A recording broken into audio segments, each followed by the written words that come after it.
With the S3-Compatible API, you can automatically sync a folder from your Runpod network volume wherever you want with a simple Python script. You can even use this to automatically pull your outputs to your local workstation from a ComfyUI instance. This is a really cool process to save you a lot of time, so let's get started.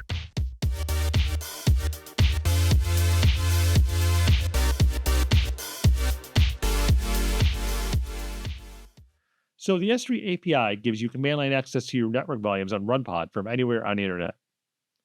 This has a ton of advantages over using stub pods, including cheaper disk space, being able to smoothly move between different GPUs as you need, and even being able to access your volume without even using a pod at all. We're going to use ComfyUI to demonstrate this, but you can actually use the same process wherever you need a folder sync. So it's definitely not limited to just this application.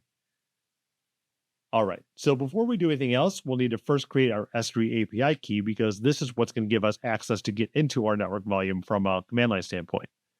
So to do that, we'll just click on Storage and then create S3 API key. And we'll just give it a name. And mind you, this is different from the normal API keys you might use to send in, for example, to serverless endpoints. So then we'll click Create. And we'll actually want to download our credentials just to keep them safe because they will be gone once we click away from the screen. And because there's two, obviously you won't be able to keep both of them in your clipboard at the same time. So usually downloading them is the best practice. All right, so now we can create our new network volume. So we'll go to New Volume. And to start with, we only have S3 enabled for 5 data centers, but you can click on the data center they want to use. And you can see that the KS2 has some H100s, which would be pretty useful for a ComfyUI. So we will go ahead and create our volume here. And we'll give it a nice healthy size of, say, 400 gigs. And then create volume. Okay, now this is going to be the easiest part of all. Simply deploying the pod. All you need to do is just go to your pods and then click deploy. And under your network volume, just be sure you select the volume we just created. And we'll look for the H100 that we saw earlier. So we'll just go ahead and click that. And we'll use our favorite template from Hear Me Man.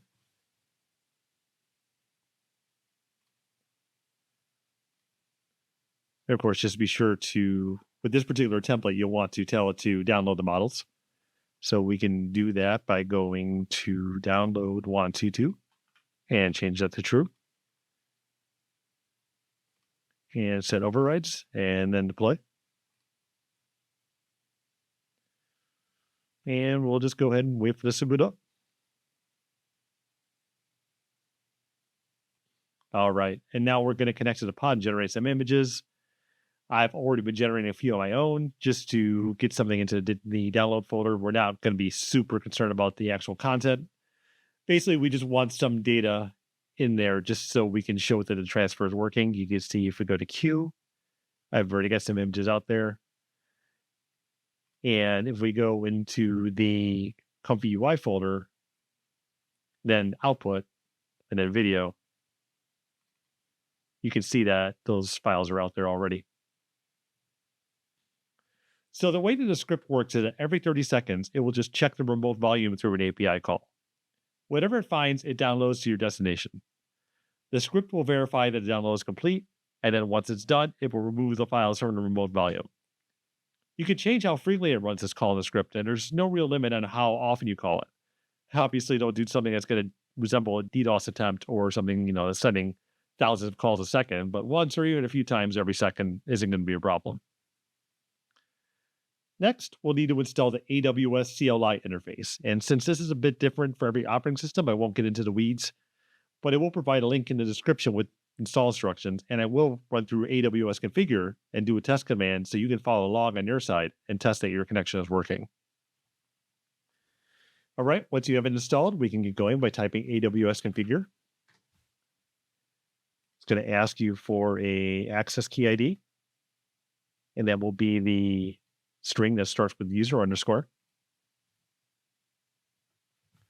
It's going to ask you for a secret access key, and it will be the string starting in RPS.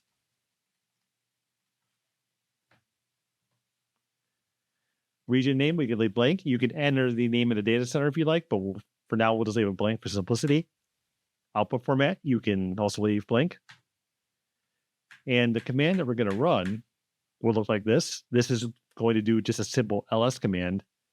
And you can see that what we've entered is the region of our data center. We've entered a specific endpoint URL for this data center that you can get from the docs.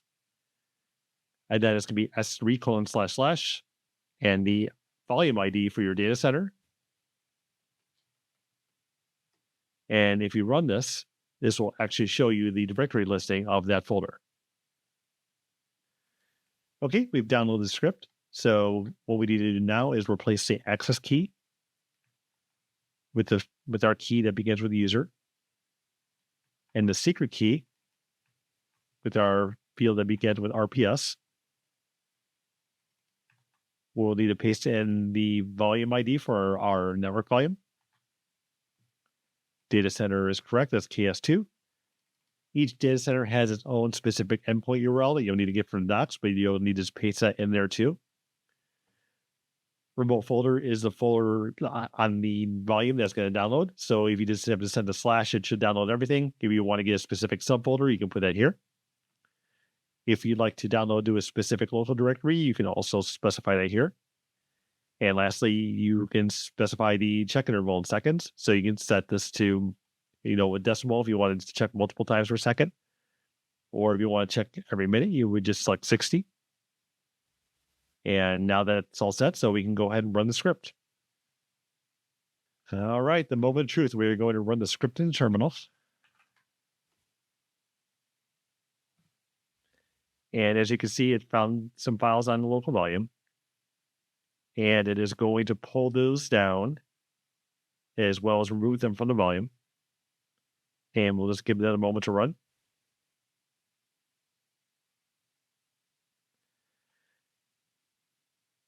And once that's done, it will just wait until the next check. And if it doesn't find anything, it will just continue checking and checking and checking until it finds something and then download it again. And the script will run until you terminate it, which we will do right now. And if we type ls, we can see our downloads. And then ComfyUI. And output. And then video. And there are our files. So yeah, this is just a very basic implementation of what you can do with the S3-Compatible API. But even a very basic script can save you huge amounts of time. We really do want to encourage the use of network volumes wherever feasible. They're not always the right tool for the job, especially when disk throughput is a serious concern. But for the vast majority of cases, they give you a lot of additional flexibility that you aren't going to find with on-machine storage. Network volumes are cheaper, more flexible since you can use them at any GPU in the same data center, and really do allow for this kind of automation that's going to allow you to scale. I hope this is helpful. We get a lot of questions about storage and how to move files in and out of pods. And although this takes a few minutes to set up, I think you'll find it worth your while, especially because manually transferring files is a huge pain to do on a daily basis. Think about some other situations where this might be helpful. For example, transferring new model checkpoints into the models folder in ComfyUI, so you can immediately start testing them as soon as you finish them, without having to execute a bunch of CLI commands and tab back and forth between windows. If this helped you out, leave a like and comment and help the channel grow. If you have any questions or even some new video ideas, feel free to drop those too, and we'll take a look.